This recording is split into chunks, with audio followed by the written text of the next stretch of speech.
according to what the magic buttons tell me. So, hello, Eva. How are you?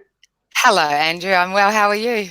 I'm well, thank you. So, I don't actually see anyone in the chat at the moment, but I'm sure they'll come in.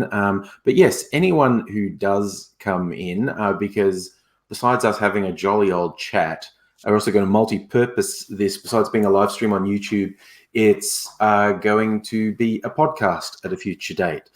So we won't spend a lot of time directly responding to anything in comments, although, obviously, because now with an update to the whole StreamYard interface we're using, we can both see the comments. So if we see something that we think can add to the conversation, we probably will incorporate it. But like for now, I can say, hi, Catherine, how are you? Because we haven't Hello, Catherine. I can see chat now too. Yeah, all technology is just coming good for a minute until we drop out and my mic stuffs up. Yes, well, we're consistently at the bloody mercy of Australia's internet, but we'll see how we go. Oh, look, I got a new microphone. Isn't it cute? So, I want one so bad. I am so over the call center headset thing, and it's annoying and bugs my ears, and it's all but the mic on this is even worse than the mic on this. So I'll use it until I can figure out a better system. Oh, I got it from Costco. Actually, it was on sale. I should have thought if I realized how much you wanted a microphone, I could have got the postage from Melbourne to your neck of the woods probably would cost as much as the microphone. Actually, it's probably economically a bad idea. But say la vie. Okay, I think we've warmed up. So yes, we're going to use this for a podcast. So even though I've already done a little introduction and preamble, and we've warmed up, I think we're warmed up. Yes. Yes, I'm just feeling it's very hot up here today. And I'm all sweaty. I just hung out the washing, so I'm just looking at my shiny face and all the different colours that. Yeah, I've got so many different skin color tones that come through, like from my slightly kind of olive to all these really dark spots across here, and it's just it's my face, and I like it. Yes, I've considered recruiting young Ms. Angry to do makeup on me before doing things to try and smooth out my old man spots that are all over my face, but. Among other things, she's not actually here at the moment, so we're making do. And I would just love to see her do it and not show you, and you get on with like glitter eyeshadow and beautifully penciled in lips. Yeah, that's the only time I really ever wear makeup. I put a little bit on my eyes today, but mostly it's for events, and I've got like glitter and sparkles, whatever. Otherwise, I just don't see the point. Anyway, Right. So we'll do a little pause, and then I'll do a lead in for the podcast, which, by the way, is on Apple Podcasts now. You just have to search Angry Aussie on Apple Podcasts. Yay. And the first couple episodes are on. So the first one with Eva and the first one with AZ are live there now. And over the coming weeks, they'll come out at least once or twice a week because we got a few in the bank. And depends how crazy brave I'm feeling if I use up all our spare ones. So... we'll just have to make it every week after that. But they'll go up at least once or twice a week in the next couple months, and then it might settle down to once a week. But that's that. Yeah, so search Angry Aussie Podcast, and you should find it, which is weird because although there's no barrier to entry to actually putting stuff up on Apple, I just had to have a very slight learning curve on a website to do it. It still feels kind of, ooh, that's weird and special that's on the podcast thing now, even though I've been putting YouTube videos up for like 14 years. Yeah, I was going to say, I'm the same. I've had a YouTube channel for years, and I think the only things on it is one of the videos that you and I did years ago in Melbourne, the tour of the sex shop one, and one of me singing with a friend that I uploaded, and that's kind of it. And then... And I've got all these sort of things that I want to do and little videos I want to make and stuff. And I'm very lazy and unmotivated so much of the time. Yeah. Like, yeah, I've got ideas. I'll do that. I'll just watch another episode of Brooklyn Nine-Nine. Yeah. And Yeah. There's so many distractions in the world. Yes. All right. Going to do the intro for the podcast now. Hello, everyone. Thanks for tuning in. We're having another wide-ranging and I'm sure deeply interesting chat with the fantastic Eva today. How are you? Hello, I'm good. How are you? Good. We are struggling as per usual with Australia's internet. I don't know. Is it going to get old having to apologise for Australia's internet every time we do?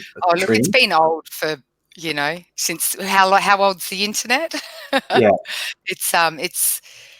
but it's also important, I think, to explain because we do have a lot of international listeners and viewers on our podcasts, on our YouTube stuff. So it is kind of, it's that little bit of, your little disclaimer at the beginning that you have to do because it will drop out or we will pause or my mic will go or something. And it's just, I think, necessary to explain that first. Considering there are people around the world who have easy access to internet that's easily 10 times faster than ours.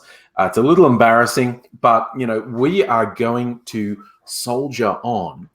And also, look, it really does kind of, what's the word, prevent anyone going, oh, they're so shit at tech. Like, it's not us, it's the internet.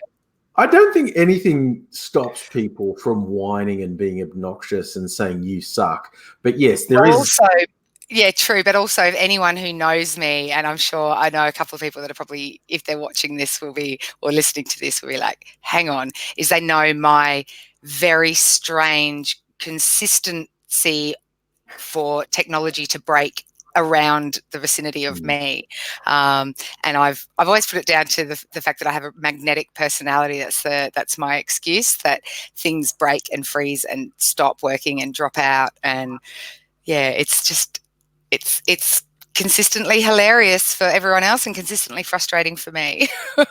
Yeah, it's a bit like that, quite honestly. But maybe Australia's internet is my fault. Maybe you think that's it?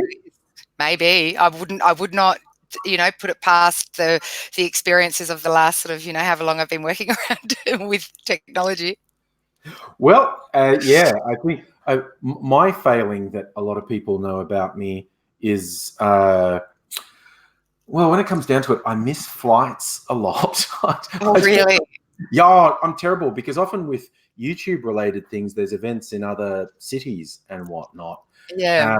The number of times I've missed flights is embarrassing, quite honestly. I reckon I've only missed two flights. Once a flight home to Queensland from a big event in Melbourne, and I was supposed to be flying back on Sunday afternoon, and I was starting a brand new job on Monday, and I missed my flight home, and the only one I could get back was sort of the Monday night or the Tuesday. So I had to call my brand new boss with a brand new job and say, hey, by the way, I won't be home at work tomorrow because I'm stuck in Melbourne. And the other time was getting stuck in traffic to the airport and missing a flight to Melbourne. And I had to be on the radio in Melbourne at midday, and I had organised so the flight was getting me in about 9:30 in the morning. It was all great. I managed to find a flight for about $500 on my credit card to get on this next flight that got me into Melbourne at Tullamarine at like 11:25, and I had to be in at Triple R in where's that, Brunswick or Coburg at midday. And oh my gosh, I got it, I made it. It was they're the two flights I've ever missed. Oh wow. So okay, that's our struggles with the world. But today's topic, I did briefly message Eva about this, and there's two reasons I wanted to talk about this. We're talking about the concept of, well, broadly things like topless waitresses, and you could broaden that into any time where it's usually female, but it's not exclusively female sexuality is used to sell things, basically. And there's the thing that made me think of it is there's a venue that started advertising again in Melbourne. Well, it's a subsequent version. There was this place with the classy name of Schnitz and Tits. Yes, and I know I've that heard of you've Schnitz and Tits been as well. there. I have.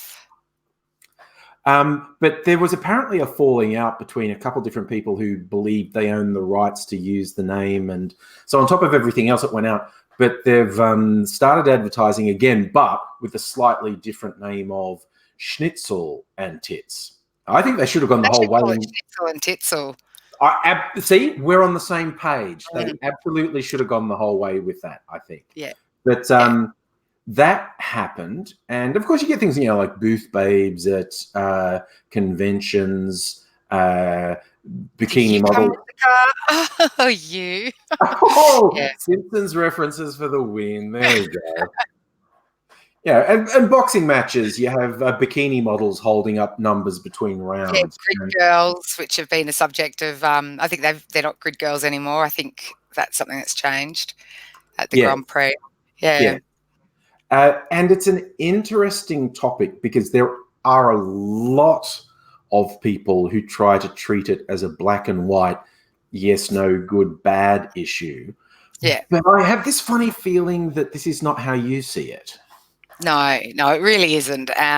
Look, there are, I suppose we could sort of break it down in a few different ways. But look, I've been to this Schnitz and Tits when it was Schnitz and Tits, and a good friend of mine actually was the host there for quite a while, and it's it's a night out. There's big tables and pitchers of beer and big plates of food, and the girls kind of do shows, and it's a bit sort of slightly more I guess interactive and performance based and group based than sort of like a strip place, which is more it's not as interactive, I suppose, at a strip club. But this is a lot of audience participation and a lot of games. There's always it's like bucks parties and things like that. The group that I went with was a large mix of men and women, whereas most of the tables there were just groups of men doing corporate night out or a bucks party or something. And look, I had so much fun. I really enjoyed it. I really did. It was fun. It was silly. It was entertaining. It was sexy, but not sleazy. I mean, look, sleazy it was sleazy in the sense that, there's girls walking around with jugs of beer and doing laybacks and all that, but not sleazy in a creepy sense, if that sort of makes sense. So yeah, that kind of, I had a great night, and all of the people that I went with had a great night, and there was a big different mix of people. The one thing I think, we'll probably get into it a bit later, but the main issue that I really had with it was when I found out that a lot of the girls that work there actually don't get paid a wage. It's kind of works on that American system, like working on tips, and a lot of the strip clubs and gentlemen's clubs and that work on a similar principle, and I think they're kind of using maybe that sort of, pay rate sort of, you get paid in tips and people buy drinks off and shots off and the things off each individual girl as that comes around. And so that's how the girls were earning money. And I found that bullshit, because they're doing a job, they're waitressing, they're hosting, they're pouring drinks, they're doing all that sort of stuff, and I'm pretty sure even this is similar for the girls behind the bar. I was trying to find some information on that before we started talking, and I can't find it anywhere. When I'm sort of googling the problems or pay issues with Schnitz and Tits, all I just came up with was a bullshit stuff from like Collective Shout and those sort of radical feminists that I'm not going to listen to any of their stuff. So yeah, that was sort of an issue I found was a bit bullshit, that the pay wasn't a wage or a hourly rate, but the night itself was a lot of fun, and the girls were great and they really enjoyed themselves. Well, it's fun. I'm pretty sure not paying people is illegal. I'm quite convinced that work for tips is straight up illegal in Australia. And that's why I'm not sure. I was trying to find this information about it, because I didn't want to sort of come in and say, hey, this is what they do. This is a something that I have heard from a number of different sources that was the case, which is one of the reasons they were going to shut it down a while ago. Not the name thing, that was different, because they also had I think it was burgers and bums or something, which was a similar night, but instead of serving schnitzels, they served burgers instead. But yeah, I think the pay for tips thing, I wonder if, there is that sort of, a strip club, the girls get paid for dances and tips and the participants, the watch. I can't think of the word. Patron. The patrons. That's the word I'm looking for. The patrons sort of pay the girls, but although some strip clubs I think do pay a wage, but it's not very much. Yes. So yeah, I wonder if that's how they tried to get away with it, which was, that was actually quite a small part of what the girls were actually doing. They were working as hospitality more than anything. There is a very long shot that they could have tried to get away with if the girls working there weren't employees; they were independent contractors. But I'm still even then there would have to be some kind of regulation, surely. I mean, I work as an independent contractor for a lot of different people in a lot of different capacities, and it's always often also on my terms, because you want me to work for you, here's my terms. So it's I don't know. I mean, I've worked as a topless waitress years and years ago, not as any kind of regularity, but just a friend of mine, when we were escorting, we got asked if we would host some corporate bucks something or other on a boat down on the Yarra River out of just near the casino and stuff, and we're like, oh yeah, why not?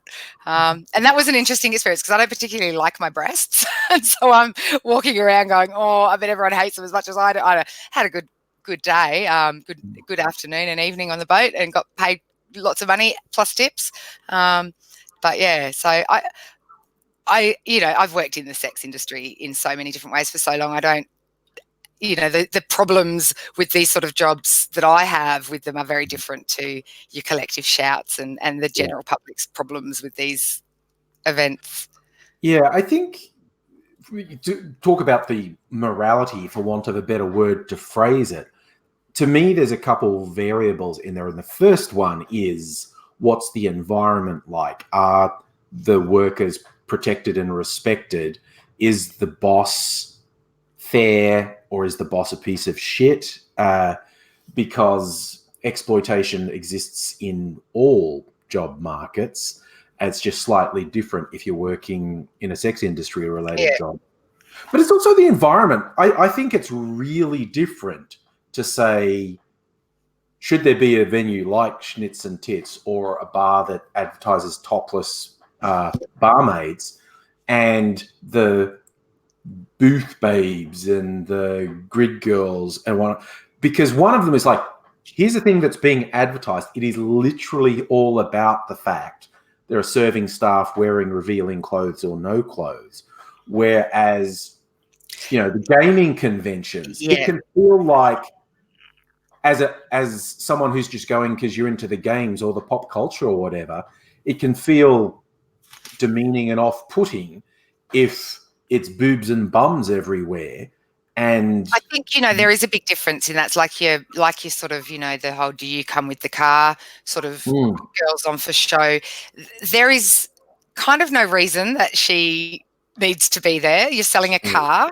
You're not selling, whereas in a strip club or a Schnitz and Tits night or something like that, you're selling the entertainment of nakedness or toplessness, or that's part of the event, whereas in those sort of, it's like the whole sort of Adriana Exenides or whatever, the showgirl that's like, oh, here's the letter and the reveal and the prize packs and all that. It's like, it's kind of almost unnecessary. They're sort of shiny bling tinsel and sort of, I don't believe, I don't like women put on show in that sense. But I don't have a problem with women selling themselves on show. But if they're, I think there's a sort of, there's a difference on the focus, I think, as well. It's tricky because there is a fine line, but I do believe there is a difference. And the same thing, I have no problem with promo girls and the girls that want to go around being the Jim Beam girls or the car girls or the whatever girls. Like I think it's all about the individual choice to make that decision. But when you dig into the underlying, I guess, ideas of sex or women's bodies as a commodity or as a shiny bit of tinsel rather than any kind of substance or human side to this person. They're just, there is a fine line, definitely. Yeah, and that, I think that's the thing when people want to go black and white, like it's always good or it's always bad. I think they're avoiding a lot of the realities of the situation. Well, exactly, and in any kind of talks about sex stuff, especially around women who work within sex stuff, whether it's sex work or sex, stripping or promo girls or, any of those kind of things. It's I completely lost my train of thought just then. Sorry, something happened in the outside, and I was just trying to talk through it, and then went, "Oh, I'm lost now." Sorry, everybody. That's okay. You actually reminded me of a thing that happened a few years ago. It was one of the big NASA-related event, like something landing on Mars or whatever. And there was this dude who was a key part of the project team, and he's wearing a shirt that had nude cartoons all over it. And people went him big time and like, what the fuck are you doing? And he gave a literally tearful apology. And you had all these MRA misogynist shitheads go, oh, look, see, you upset him. You did this, that, and the other. And it's like, no, that dude was wrong. And I forget who it was, but it was a woman who actually makes porn, and in fact the images on his shirt were like BDSM type images. Yeah, they were kind of like showing acts of, it wasn't just nudity, I think it was showing sort of and this was a woman who made BDSM porn, and she did a really good post on, okay, here's why this guy was completely in the wrong. So she's going like, I'm very pro sex, I'm pro BDSM, I'm pro porn, but this guy was representing like science, a field where women already feel marginalized, ostracized, and treated like garbage. And he chose to do this thing. I think he was genuine in his contrition. He genuinely didn't realize the fuck up he was making. I think he probably thought it was kind of cute and silly and funky. And there would have been ways to wear a shirt in that it's not so much a business shirt or a silly or a funny or even a kind of titillating or whatever shirt that probably wouldn't have been as quite as offensive. It was literal, but in that environment, like it was a proper press conference for a major scientific event, and wearing it for that, there's too high a chance that you're projecting the message. You know what women are? Women are objects. Women are there for titillation only. Women are not to be taken seriously. If you're at a party, if you're at a club, that shirt's totally appropriate. And if someone hassled someone in a social setting like that for it, I'd tend to say lighten the hell up. But representing, NASA in the field of science and something that a completely non-sexual environment, to wear something that's that overtly sexual, there's the danger of sending the message women are only sexual beings for the objectification of men. And it is, it's that appropriateness of the moment and of the event and of the, situation that it was in. It's sort of like, it's kind of like wearing thongs to a formal wedding and cut off jeans or whatever. That there is a little bit of lack of respect for the moment itself that comes with that, and you could still be jovial and jokey and you could still have something, but you're right, it's just there's just so much there's just so much at stake when you're out there representing, and you're right, especially in these STEM areas where there is so many problems with trying to kind of get rid of all that misogyny and bring more women in, and the women that are already in there, give them far more space to speak and work and create and yeah. It's what message are you sending? And also, when you don't intend to send a particular message, but when people tell you you totally did, you need to listen. And this guy listened. Like, his response was literally tearful. He was so upset at the vibe he'd created. And you had all these gross MRA types saying, "Oh, so you upset him?" And go, no. The people angry at what he didn't upset him. He's clearly upset because his actions had effects that he never intended, and he's really sorry about that. Yeah, and that's the thing. There is so few people actually give proper apologies, or it's that whole if I offended anyone, or if you were offended by my words, I'm sorry, which is just a non-apology. That's just you feel bad. You shouldn't, because I didn't mean it. It was just a joke. But if you feel bad, I'm sorry. It's just not an apology. But that kind of absolute sort of, contrition and feeling guilty and ashamed, and being able to stand up. It's, it is hard to admit you're wrong. It's hard to say I fucked up, or I was wrong, or I, regret, or whatever, and make it about, not if I offended, but hey, I offended and I'm deeply sorry. And understanding what the offence was, because that's the problem with most of these non-apologies. They don't actually, I think, understand what they're apologising for, and therefore they can't, because they don't have that empathy or that idea of, the inner shame they should have about whatever it is they've said or done. And that's a whole other topic, isn't it? Yeah. Also, I'm not sure if the microphone's picking it up, but it's just started raining quite heavily here. So I can't hear it here. Okay. Might get some pleasing ambience of rainfall. I have a tile roof rather than a corrugated iron roof, so it's not that loud. But that's another fun bit about Australia, really. It's more so in country towns, I think, houses having corrugated iron roofs. Where I grew up, a corrugated iron back patio. And when it rains here, and it rains bloody hard in where I am, especially sort of, in the end of summer, and it is so loud, like I cannot hear the TV, I cannot hear like anything. Like, you have to turn the TV up right now. I put subtitles on most things now because my ears are fucked anyway. But it is just, it's insane. And I can't imagine what it would be like if we had any kind of major tropical storm here, because we're not even subtropical. We're kind of subtropical, but we still get these sort of crazy Queensland storms. And they're so insanely loud on that roof. It hurts my ears. And if you're outside under there sort of having a cigarette or a drink or whatever, you can't hear anybody talking to you. Well, I can't. Yes. I'm also half deaf, so I empathise completely. But as the microphone doesn't seem to be picking it up, I just felt like saying, well, if it started getting weird background noise, that's it. But let's talk about sex more, because that's what people want. Yeah, sex. It sells.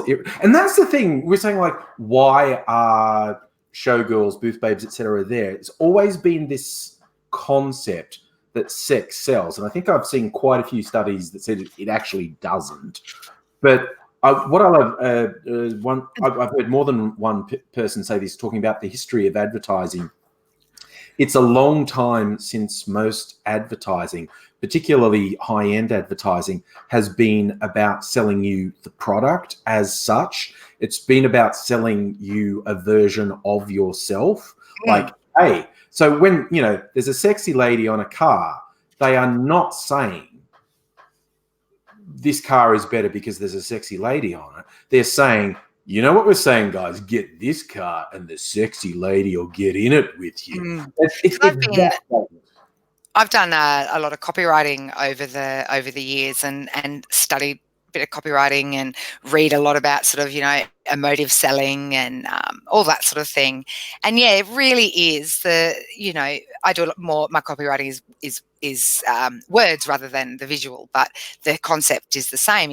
You've got to make the consumer feel something good about themselves for buying that product. That is the so if you have the sexy girl and the sexy everything, then that kind of, that makes you feel good, and it makes you feel like maybe if you have that product you might find a sexy girl like that maybe, and you're not getting the sexy girl, but you're getting the idea that somewhere along the way sexy girls are attracted to people who buy that brand of yogurt or whatever it is, and it's such a bizarre, and doing it in words, because and I also part of a lot of the copywriting I do is adult products, so sex toys and that sort of thing. So, and I actually try to not. I read some sex toy copy and it makes me cringe. Either it is gross and really icky. Pipe Dream, their stuff, their boxes, especially their masturbators, and sleeves like fleshlights. They don't do fleshlight, but that sort of type of thing. They are so revoltingly misogynistic and disgusting. Like the copy on that, I used to hate selling them, or even sort of trying to sell them and write them copy for them. And some of it's just cheesy, terrible. Just sort of a bit Mills and Booney and awful. And I try just very much to be quite matter of fact, and maybe, a little bit of the whole, but you don't need to be sexy to sell something that people are going to be buying for sex. That is there. And so when you try, it just comes off as weird and a bit creepy. Yeah, that's what I think. Well, you did remind me. I was doing an acting class years ago, and one of the exercises we do, the guy running the class would get us to read ad copy, because that was a good way to earn money, doing ads. So practicing how to deliver ad copy well. And there's one, it was for tiles, and he had a guy do a reading. Anyone who's not in Australia will have no idea what I just did. Australian joke. Everyone in Australia. Carry on. Everyone in Australia, if you say tiles and go, hello, they know what you're doing. The rest of the world is like, what is wrong with you? Oh, shut up, Eva. Let the man speak. That's an Australian joke. Yeah. But anyway, this copy for tiles, that he had a guy read it, and it was like about laying tiles and whatnot. And then the teacher pulled the guy aside, said, you're going to do another reading. And he whispered some stuff in his ear.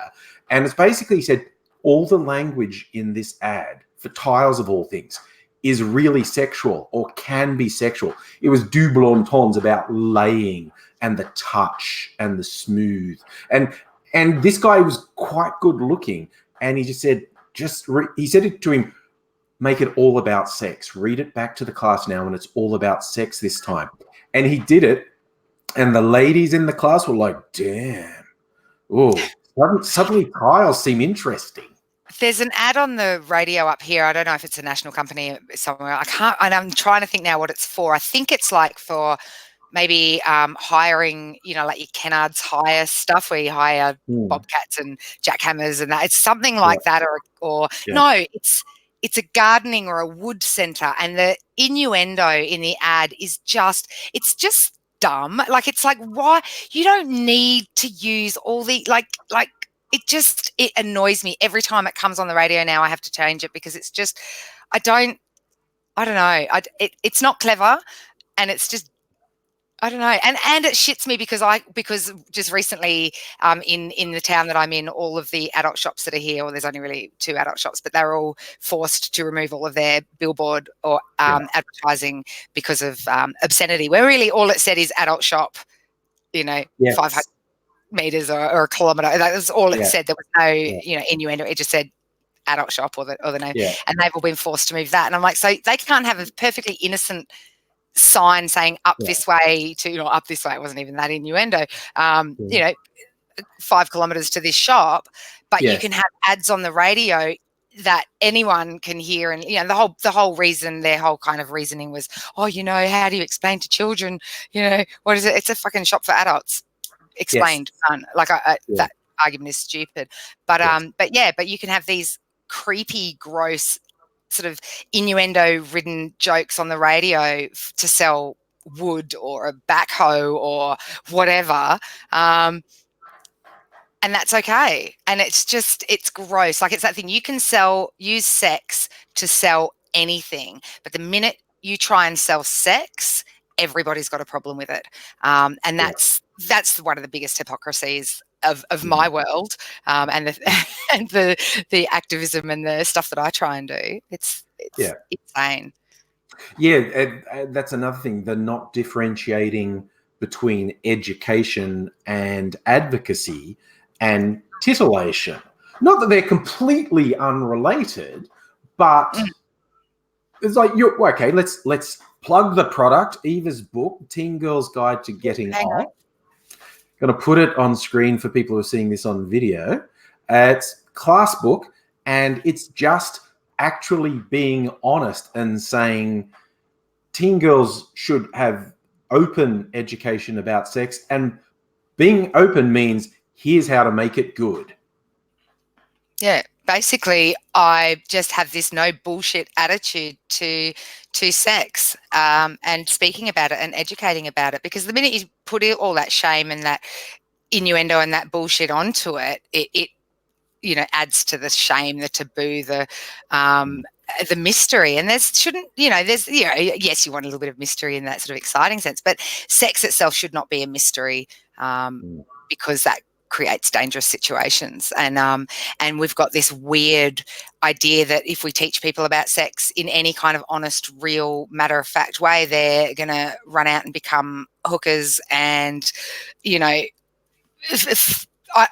don't actually quite know the reasoning, because over the however many fucking decades and whatever we've been having this conversation, statistics absolutely prove that people with proper, inclusive, informative sex education have less instances of STI, less instances of unwanted pregnancy, less instances of situations they can't navigate. They understand consent better. They understand their rights better. They also understand, because when, talking about the consent thing, if something does go wrong, they're far more likely to seek help, to speak out about it, and to, just be far more healthy, centered, sexual human beings. Whereas anybody who has, we're on the other side of that, the people who have no sex education are told it's bad and told it's crap, and not crap, told it's bad and shameful and dirty and all that.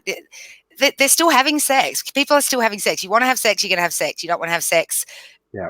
You might more likely have sex if you don't have the proper education around it, where, it's just, it's my big bugbear, and it's why I wrote the book, and it's why I'm very sort of strongly on the side of absolute no bullshit sex education. Your kids are watching porn, talk to them about the porn. Your kids touching themselves or masturbating or whatever, explain about privacy, explain about body autonomy, and I can buy them a sex toy, buy them a little vibrator or a penis sleeve or something, it's just no bullshit. And the least bullshit and the less bullshit you put into sex education, the more likely the kids are going to have less bullshit time when it comes to their sex lives. Yeah.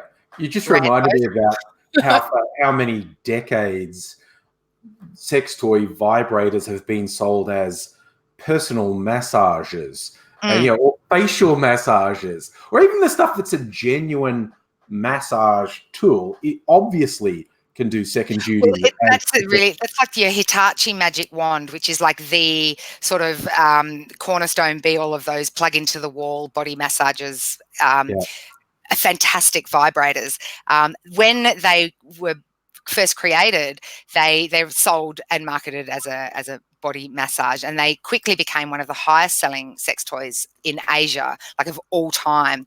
That Hitachi to this day absolutely refuse to even acknowledge that some people might use this item for something other than the written on the box instructions. And it's hilarious, because even though the Hitachi wand in Australia is very hard to get, and most people who say if they're selling you a Hitachi in Australia, it's probably not one. And there are not far better brands than the original, but much better ones in Australia, because it's to do with the voltage and the power. And I had a friend who burned down a hotel room because she used the wrong she had a Hitachi wand, and the voltage is all, she got a converter. So but there are some wonderful ones out there. But Hitachi company, do not make a sex toy. No. They do not. They will never There's ever a say product. it's funny. Yep, there's a product I've seen advertised on Facebook, and it's a personal massager, but it's quite different. I haven't ever listened to the ad with the sound on. I've just sort of scrolled past it, and it seems to be this thing that pounds like a jackhammer. And the visuals in the video are sort of like, it really is making muscles go boom, boom, boom. And they're even sort of talking up this is pretty tough, like someone's doing it on their thighs and going, ow, ow, ow. It's like, give your muscles a real workout. Seeing that ad really made me go, anything's a sex toy if you're brave enough. It's like, remember the shaker weight or whatever it was. It just looked, shake weight one, yeah. And there's the one that just I laugh at every time is the Pain Ease or the Pain Away. It's some electromagnetic thing on that you put on your muscles, and it's supposed to stimulate, blah, blah, blah. Yeah. It looks like a butt plug. Like it yes. It just, needs slightly more of a flared base. Please don't anyone put it in your butt. You'll probably lose it. But it's just got that kind of little pluggy kind of look to it. And yeah. Yeah, there was even a little subplot in Mad Men about, the golden age of advertising. The female character who was working her way up from being an office girl to actually being a copywriter, the men wanted her to try out this thing that was supposed to be a weight loss device for women. It was an electronic impulse. It was like a corset that gave you electric shocks. And like one of the guys was saying, my wife loves it. She swears by it. And but you need to come up with a copy to tell us why it's good. Take it home and try it.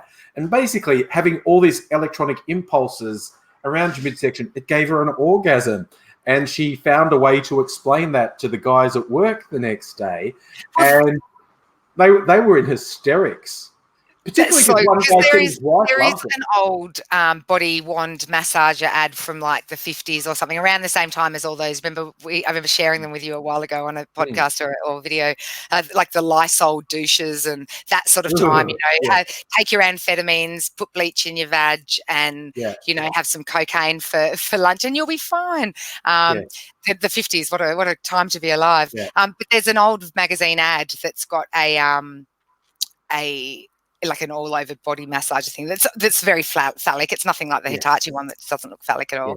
Someone's just written in the comments down there, baddragon.com. They are incredible sex toys. They're very unique and very interesting and very weird. I personally, if I got one, I would put it on my shelf as a decoration. I don't know if I'd use it, but I'm not a big fan of internal play, blah, blah, blah. We don't need to know about that. But they are fabulous looking. They are great design, like dragon cocks, maybe, without being any kind of I want to have sex with a dragon, because that's not the point. But it's very much, they're amazing shapes and colours and moulds, and some of them are very angry looking, and others are just look quite beautifully spectacular. There are some people who want to have sex with dragons. There's a whole genre of self-published erotica on Amazon. And there's whole, there's some of those interesting sex toys that come across my field of vision in the work that I do. The Bad Dragons actually, compared to some of them, quite tame, the alien egg pods, there's this kind of like a long tubey, kind of like the end of an uncircumcised penis, but much, much longer. And you stick in these kind of gelatinous eggs, and you kind of insert it into the vagina or the anus, but I can't the feeling in an anus, even worse. And you sort of squeeze these eggs into it, like they've sort of been inseminated by an alien, and then they kind of squelch, and I think you can birth them, or you can look. There are some really, takes all sorts. Safe, sane, and consensual. Do whatever you like, but there are some really interesting products out there and interesting fetishes out there. So the Bad Dragon stuff is more visually different to other toys, but definitely not out there compared to the other stuff. That alien egg stuff, that is a very particular fetish. The people who want to role play being impregnated by an alien is like, although okay, I did read a review, and I can't remember who it was. It was one of the more sort of well-known sex toy reviewer and bloggers, but I can't remember who, so I don't want to say the name just in case it wasn't them. And they did a review of them and said, once you get over the idea of the alien fetish, you can, the sensation was, she said, was quite, was uniquely pleasurable. I'm not sure. It's not, it doesn't appeal to me, but hey, whatever floats your boat. Yes, I was about to say, as long as it's consensual and safe, then that's your thing. That's your thing. Yes. Yes. Oh my God. Sorry. Yes. I love. We start on one thing, and I guess a lot of the conversation has been somewhat linked, but we have. I know we managed to keep at least mostly on the sex topic, and we can keep going back to that kind of, I guess, the sex for sale conversation. We're doing all right. Yeah. I think we're all good. Look, everyone's still listening, so that's good. Yeah, that's a plus. I love the idea of this is a podcast as well, because I spend most of my day at work with earphones in, usually listening to music, because podcasts are too distracting. I can't really work and concentrate on what someone's saying. But just imagining someone listening to this as a podcast with the earphones in, and someone goes, what you listening to? And it's like, Well, alien sex pod, sex toys, and Simpsons quotes. That's sum up tonight's episode. Yeah. And actually bringing some more pop culture things into it. And the real world getting closer to some sort of TV and science fiction. Of course, beyond the handheld toys, there is a little bit of growth in the full-size sex doll market. They're starting to look more realistic. And at first glance, some of them look very realistic. I sat down on the couch next to a real doll ages ago, and a friend of mine was talking to me and actually thought I was sitting next to just one of the Naked Sexpo models, and sort of went to sort of say, "Oh, sorry, I've been rude and not introduced myself," and then got a proper look at her and went, "Oh, plastic." Yes. Yeah, they do. Yeah. They can look very realistic. And of course, the next gen ones, they're talking about actually making them robotic, making them move, and giving them pseudo AI personalities, which probably means a couple of dozen stereotypes. Phrases. Yeah. But I love just a girl. Yeah. That again, when we get into these creepy types, this was something that there are obviously, I can think of a huge list of positives for real dolls and animatronic sex toys. But of course, you can abuse it as well. There's a whole bunch of creepy guys, especially the MRA types. You go, women will be unnecessary after that. And they're like, dude, if all it really was about getting off, you don't need a sex doll. You could just whack off. And which is actually also underrated in my opinion, but whacking off. Yeah. Masturbation, self-satisfaction. It's a bad rap. But it's the whole thing with women, it's even when they don't want to admit it, it's an emotional connection that you're looking for. Even they think that's not manly. A sex doll's not going to fill the gap. It could serve a perfectly good function.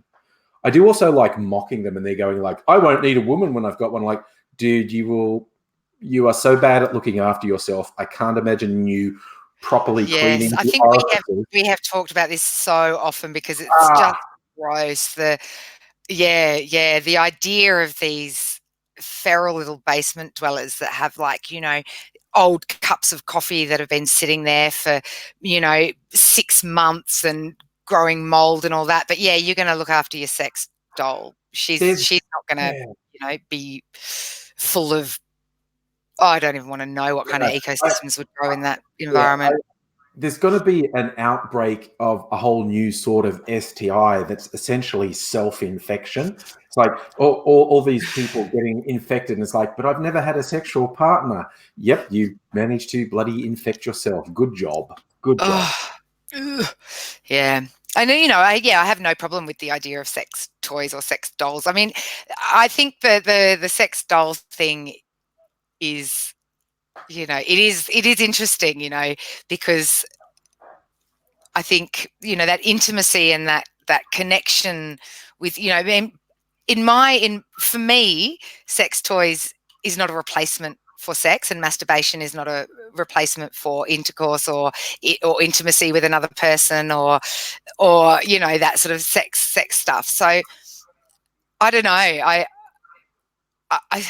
I don't sort of, the two are sort of so separate, even having a sex toy that's shaped very, very obviously, say like a penis or like a vagina or whatever, you still know it's a sex toy. You're still using, it's not all those things that come from human connection are not going to come no matter how big or realistic the toy is. But I mean, this is not a new thing. There's those Japanese businessmen that marry those body pillows, anime things, and that woman married a bridge that had no face or no kind of human characteristics at all. But this.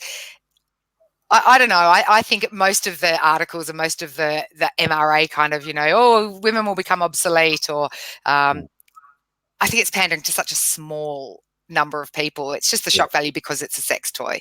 There's very few people that actually believe that, I think, and that actually. But mind you, I've read some interesting articles where people who have bought realistic sex dolls, and it's not even been sexual. For whatever reason, they for feel the carpool lane. Well, that's one where you have to have other people in the car.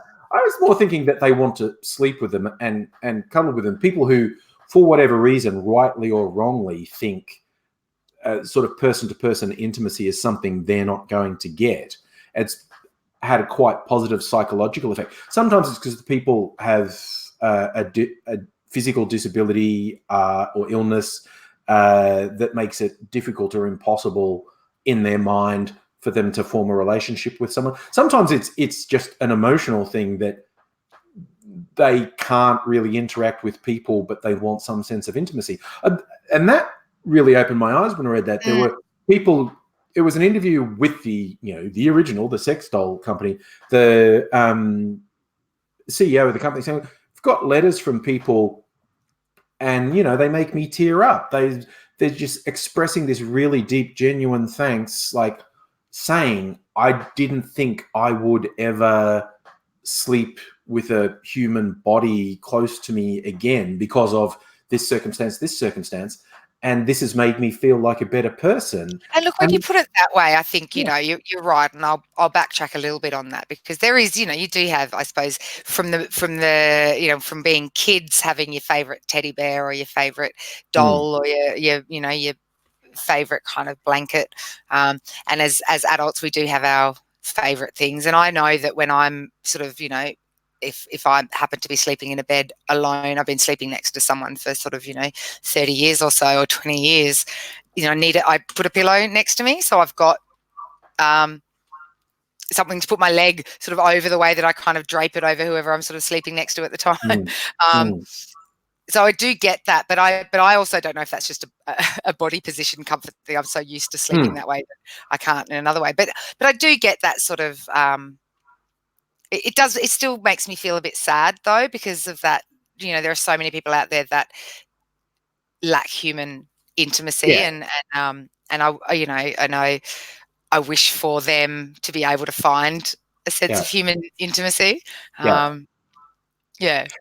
And that's why I stress that with the people, they have a self-perception that this is being denied to them, because a lot of times they aren't right. I think everybody suffers from bad self-image sometimes, and sometimes that feeling that other people see you negatively is more accurate than others.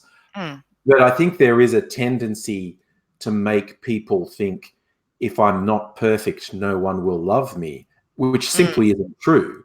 And so often in these cases, it's only the person's self-perception that, oh, because of who I am, because of this condition I have, no one will ever be intimate with me.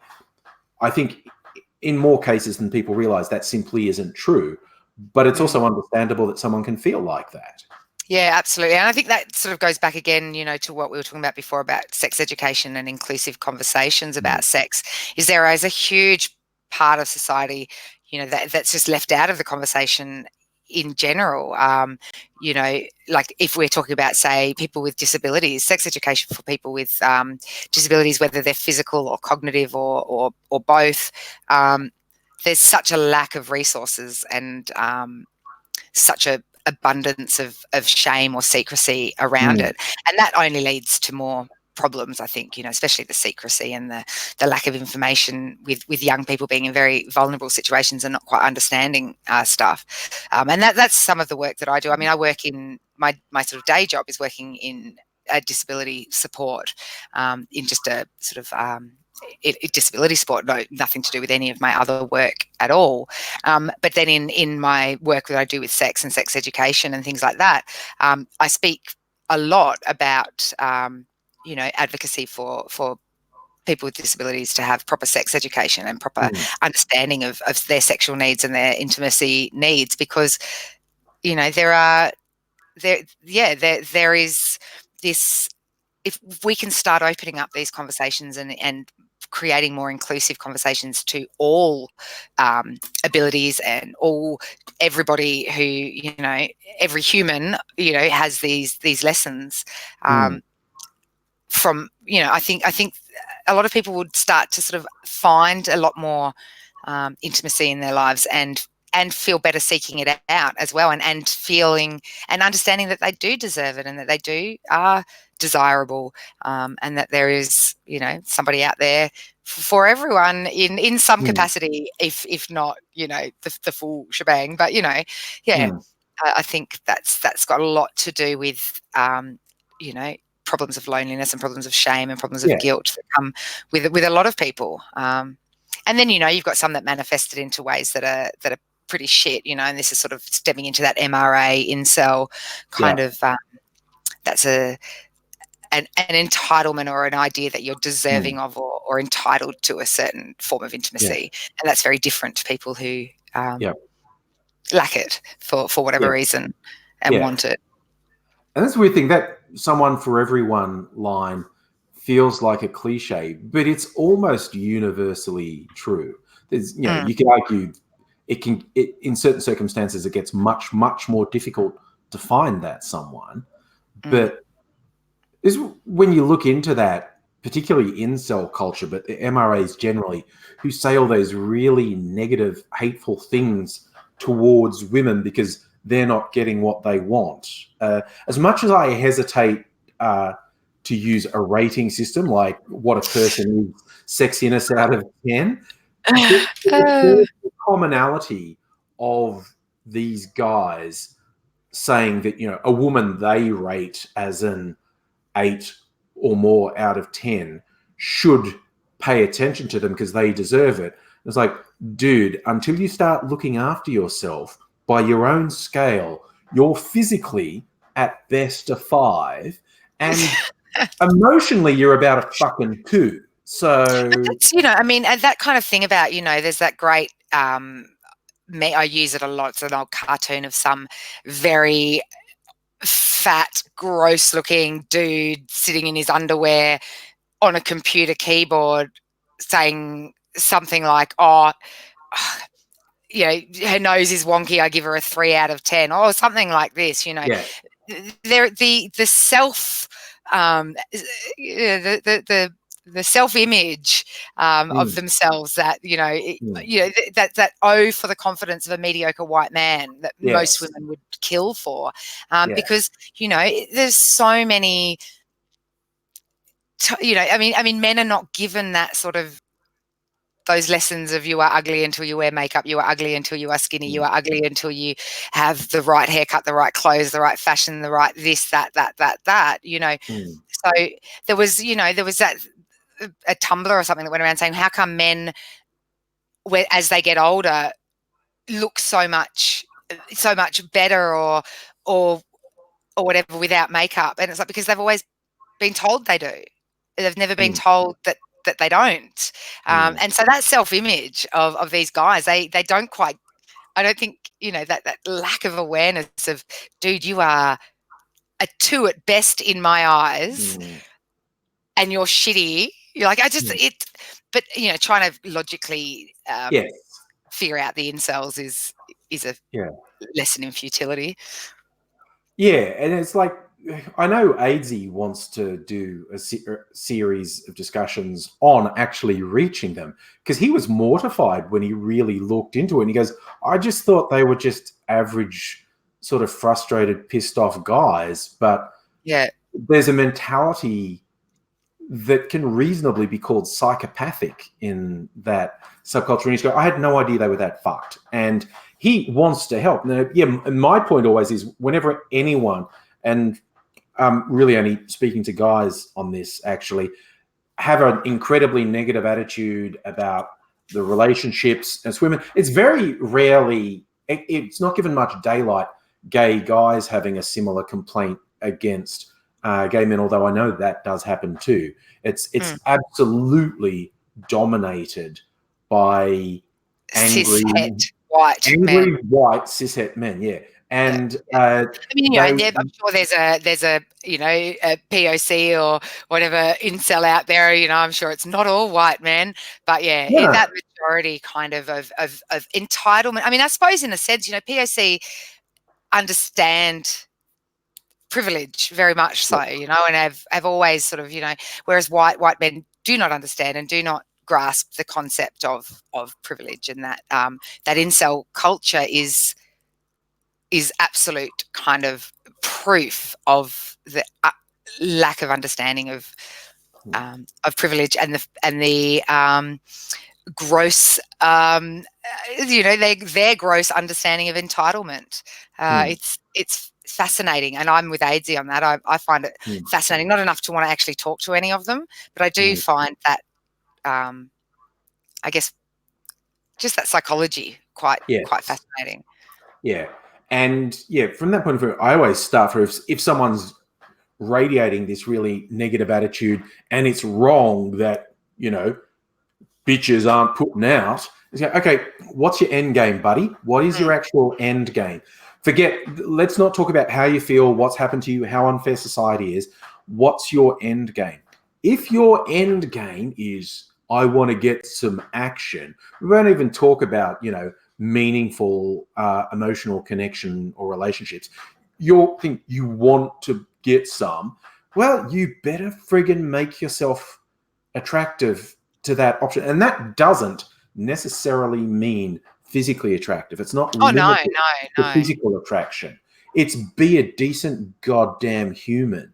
And don't be a dick. It's so, and this kind of that friend zone, which is where this all started, was the sort of the sad sort of story of the friend zone and the rejection of the friend zone, and this kind of I guess warping of what is a very real emotional sense of is unrequited love, which is that is a real thing, and it's sad, and it feels awful.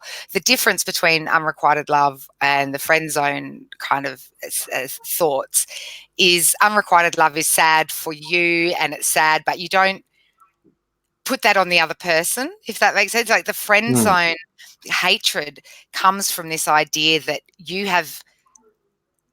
are entitled to be loved or touched or have had sex with because you happen to be nice to somebody, and you were so nice to them because you wanted them to be with you, and the fact that they don't want to be nice, they don't want to be with you in any other sense than a friend, is something they are doing against you or to you, or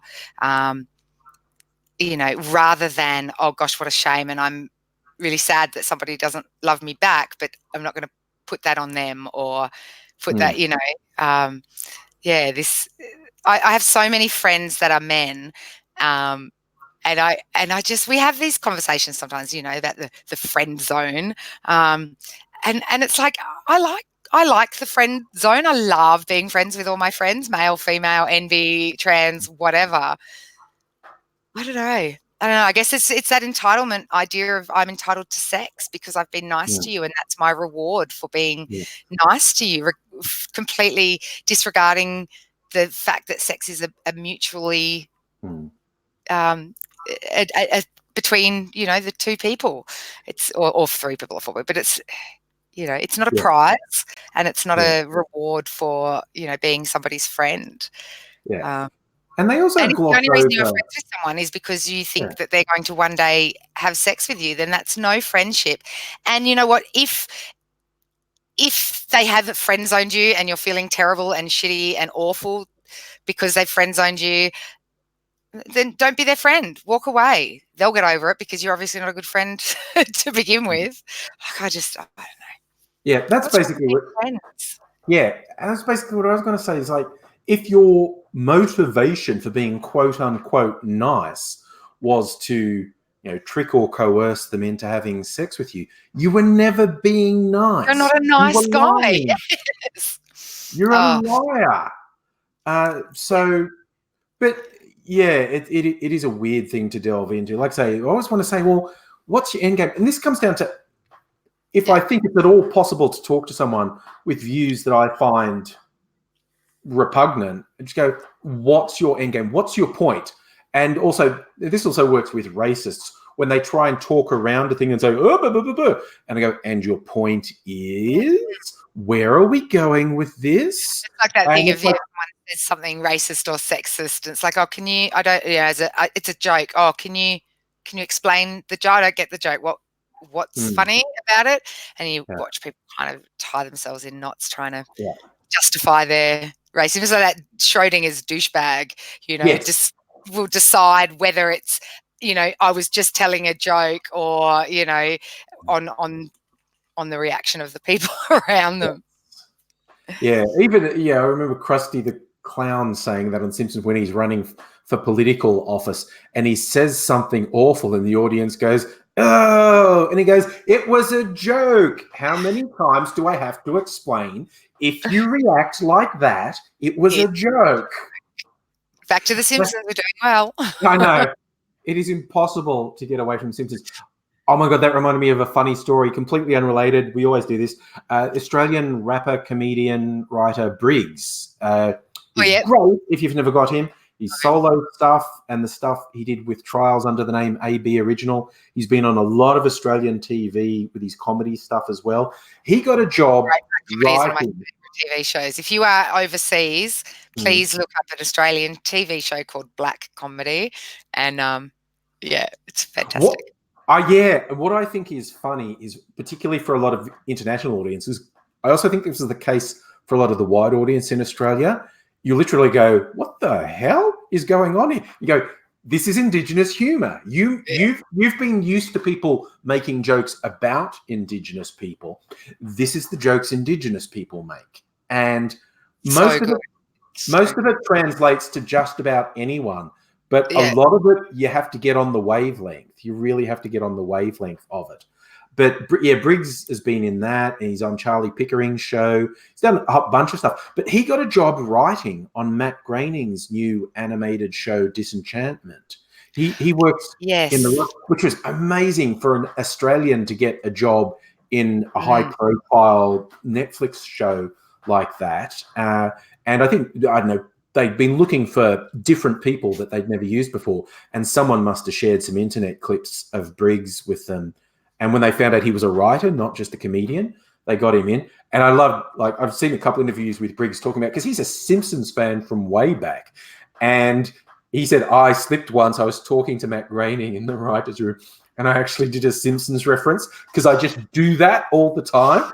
And the look on Matt Groening's face, and I went, oh, I just did a Simpsons reference to Matt Groening. He thinks I'm a dickhead now.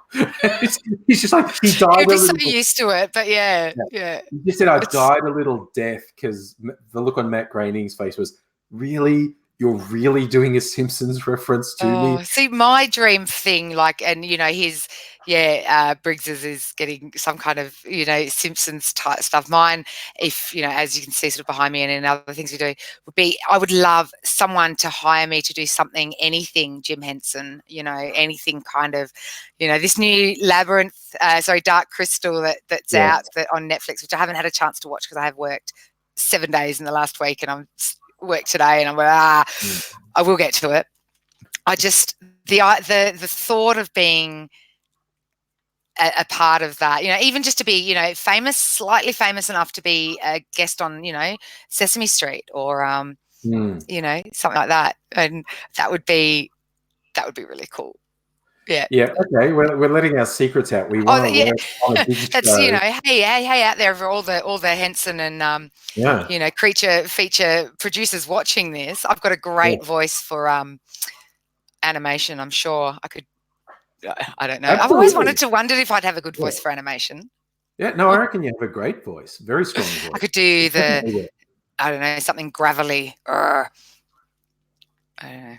Yeah, no, I think you have a big choice. And look, there was a lot of animation and stuff done in Australia too. Someone seen that, hit Eva up, a very talented. Well, I've actually got an idea for an animation that I want to do, and I've been thinking about doing it for ages. And I'm gonna.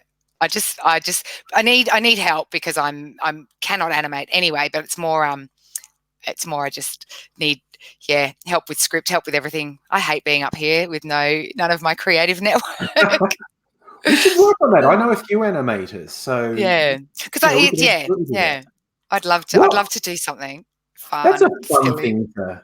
I think we can wrap up there. That's a fun way to end up talking about things. We've talked for hours almost. It feels like it's a long one. About an hour, a bit over an hour. No, that's the thing. Like keeping an eye on the time from the podcast point of view. It's about an hour.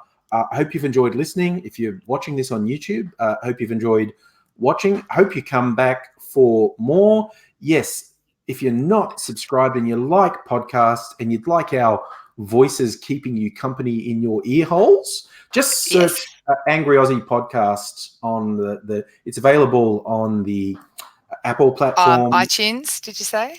Yeah, iTunes. I think they just call it Apple Podcast now. I think iTunes is no longer a thing. I'm old-fashioned. Yes. I think they literally killed iTunes. So it's Apple Podcasts. It's actually hosted at the moment on a site called Whooshka, but I think the easy one, search Angry Aussie Podcast. You'll find a couple of chats with myself and Eva and other people, and there's going to be much more. So we really do hope you join us. Until then, we'll say bye for now, and we'll see you soon. Bye. See you. Cool. All right, that's where the podcast is going to cut out. So anyone who's been in the chat, apologies for us not doing our normal acknowledging in the chat, but we want to. I was reading them as I went, but every now and then you just saw how distracted I got answering a question when something just flicked outside the room, let alone trying to read these. But let's have a look. Is everyone still here as well? I don't know. Let's see. Know. So you say thanks to Heist, David, Lisa, Gecko, Shadow Eyes. Yeah, I'm reading Lisa's now. She's a comedian, and she was talking about getting objectified. Oh my goodness, yeah. I think that's a profession I think has a lot in common in some sense of stigma and things as sex work does for women. In that that kind of I don't know. It's such a boys' club, even more so than I think working in construction or something like that. I have quite a few women friends who do stand up or would like to do stand up, and are very frightened off by that sort of club. I think it's changing though. I think there are some incredibly amazing women out there who are so funny and so good and changing the way that we listen to and consume comedy as well. Like Hannah Gadsby is just. She changed my life, I think, watching her special on Netflix. That was one she of the changed most the way I listen to comedy. She changed the way I listen to comedians, if that makes sense. I agree. Yes. Sort of now I notice that self-deprecating humor a lot, not just with women comedians, with all, and I think Robin Williams as well, that sort of going back and listening to a lot of his stuff and listening to what people say about comedians and mental health and all that. But I think there are some, my daughter's right into stand-up and she watches a lot of women comedians on Netflix. She just goes as Eliza, I think is her favourite at the moment. Yeah. And she's a little bit millennial for me. I'm like a little bit like, oh, I can't, do I get this? Am I too old? But but I watched one and yeah, she's good. So yeah, keep going with it, Lisa. I'd love to see some of your stuff. Yeah. I'm going to search it out and see if you've got anything. Yes, I'm going to run off because actually my daughter has been doing this speech thing for a Japanese language stuff. Oh, cool. That has a big prize and they're doing a prize thingy in an hour or so. So I'm going to run off. Oh, well, good luck, little Angry. Yes. Yeah, little. That's really She's 21, cool. But anyway. Oh, right. Gosh. No, she can't be. That's right. Gosh. I mean, my daughter's about to turn 16 in a couple of months. And that, that doesn't make me feel as old as when I remember that my little sister just turned 40. Then I go, that's my, but your daughter being 21 now, holy shitballs, I've been away a long time. Yeah. And that's the thing. Yeah, both mine are at uni now, 19 and a 21-year-old. So, anyway, so bye-bye everyone in the live stream. Bye. Thanks for listening and hanging out and chatting. We'll see you next week, maybe, if I'm not working. Yeah.